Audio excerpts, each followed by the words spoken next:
Right. So you drove from Harlow in Essex to Middlesbrough to protest against black people and Asian people. Basically all non-white people is what you're saying. Yeah, because they're the main issue. All right, so in this video, you're going to hear a very angry man call Tom Swarbrick and tell how he went from Harlow to Middlesbrough to protest against Asian and black people. If you want to see more videos like this, don't forget to hit the like and subscribe buttons, and don't forget to hit the notification bell so you never miss a video. Let's watch this together, and then I'll give my thoughts at the end. Gary's a first-time caller in Harlow. Gary, you were involved? Yes, mate, I'm involved. Talk to me about where and when and how. Middlesbrough. I went up there, travelled up there from Harlow in Essex, where I'm originally from. So I travelled up there to see, to actually demonstrate my problems of why all this is going on. That's the problem. Right, you drove? Yeah, I drove up there, yeah. You drove from Harlow to Middlesbrough and back to take part in the protest? Yes. Right, and what is it that you wanted to protest against? Basically all the boats coming in, all the immigrants coming in, causing problem, causing grief. That's what I'm protest about. That's what I'm fed up of, really. Which people are you thinking of when you go on these protests? Asians. Asians? Yeah. Right, so all Asians are who you're thinking of when you think of the people causing all the problems, all the immigrants? Asians and black people. Right, so you drove from Harlow in Essex to Middlesbrough to protest against black people and Asian people. Basically all non-white people is what you're saying? Yeah, because they're the main issue. All non-white people are the main issue? Well, from what I'm seeing. What are you seeing? Because from where 99.9% of the rest of the country is seeing, all black people and all Asian people are not the issue, Gary. Well, from what I'm seeing, from the problems that's going on from South, look at Southport, look at the Manchester airport incident, you know, who's starting all the grief? And the colour of their skin is what you think is the main driver of that? Well, they don't know any order. They don't have any order. And who's they? Sorry, the they is, again, all black people and all Asian people. And the black people and the Asian people who you come into contact with in Harlow, do you accuse them of being as apparently violent as the people that you've seen being violent who also have that skin colour? No. So it's not all black and Asian people then, is it? No. Right. So when you went up from Harlow to Middlesbrough to protest all black and all Asian people, you don't actually mean that, do you? You mean something else. Well, that's what I mean. Those are the main culprits. Of what? That's what I mean. The main culprits of what?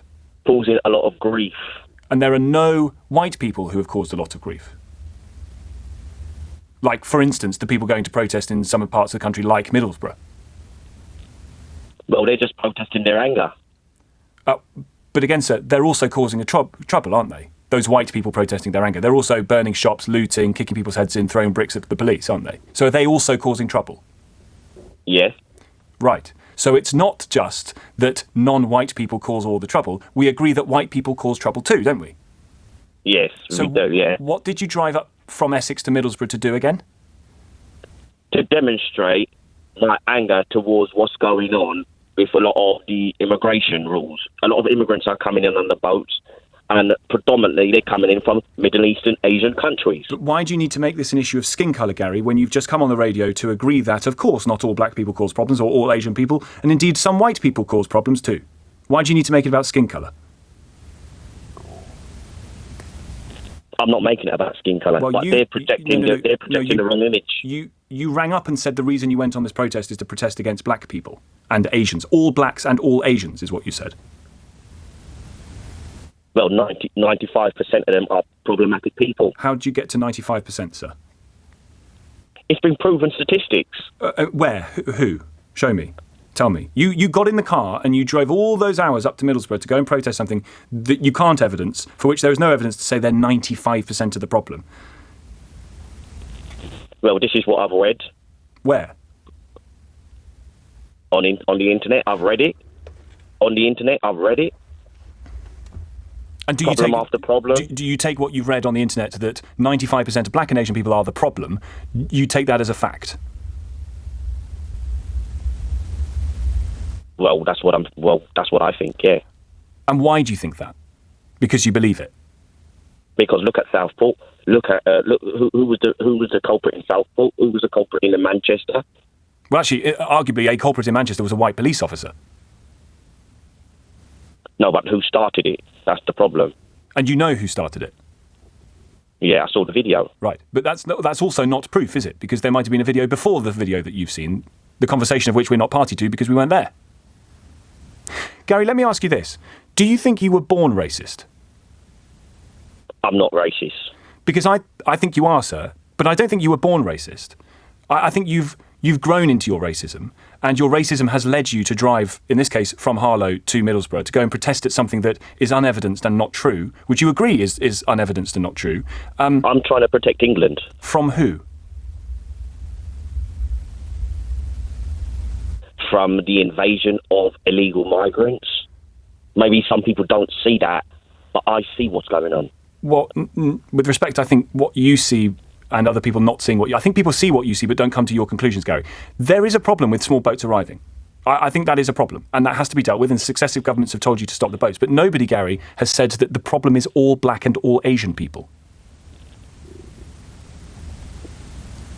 Well, that's my view on it. Do you ever think that you might be wrong? No, I'm not wrong. Right. All my mates think like me. Yep. There can be lots of racists. All my mates think like me, and all my mates are prepared to do anything to stop it. Are some of your mates Asian or black? No. Right.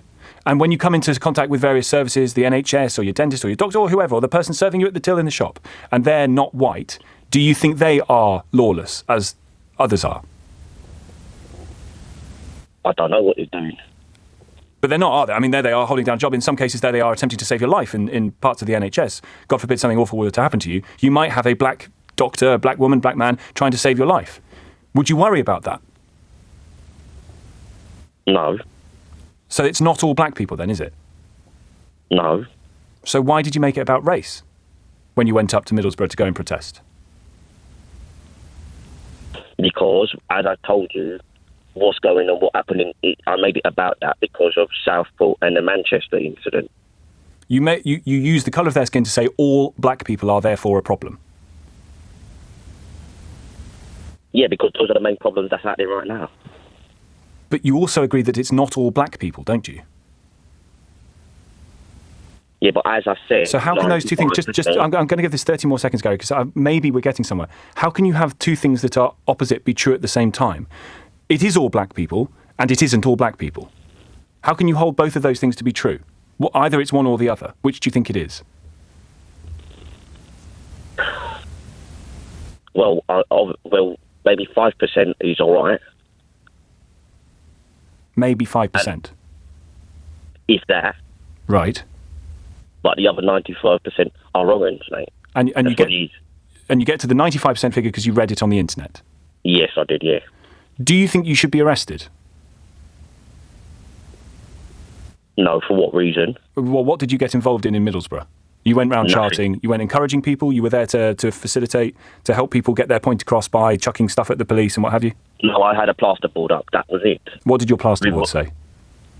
Get illegal migrants out. Right. Get our country back. From all the black people?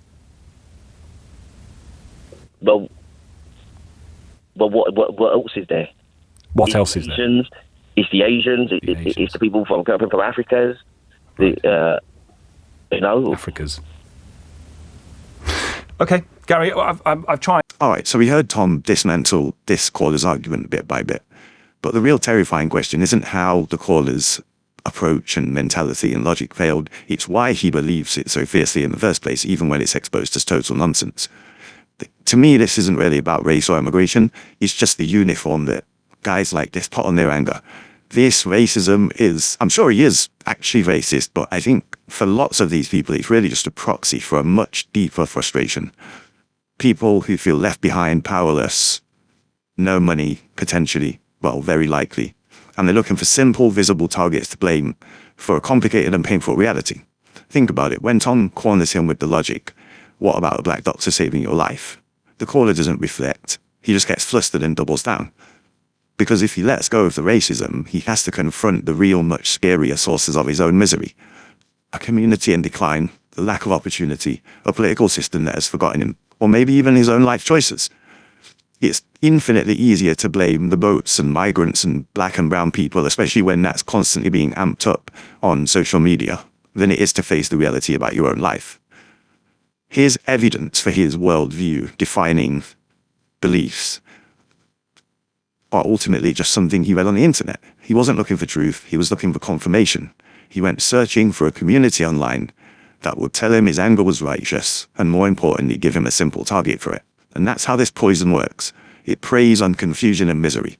So what we heard wasn't a political argument, it was really a cry for help disguised as hate. And that's the same for almost all of these people. All the way up to, I would argue, Nigel Farage. People like him, whose entire life has been rejection after rejection. And he wants to now take it out as a revenge mission against everybody who ever spoke bad of him or didn't let him into their club. Just like Donald Trump. There's a pattern here between these authoritarians, fascists, racists. So Tom won the logical debate, but the tragedy is the logic was never really going to reach this caller. His beliefs are an emotional shield for a life of quiet desperation, and that's far more complex and dangerous problem for society to solve. So what are your thoughts? Let me know in the comments below, and if you enjoyed this breakdown, make sure you hit the like and subscribe buttons for more. And don't forget to hit the notification bell so you never miss a video. Thanks for watching.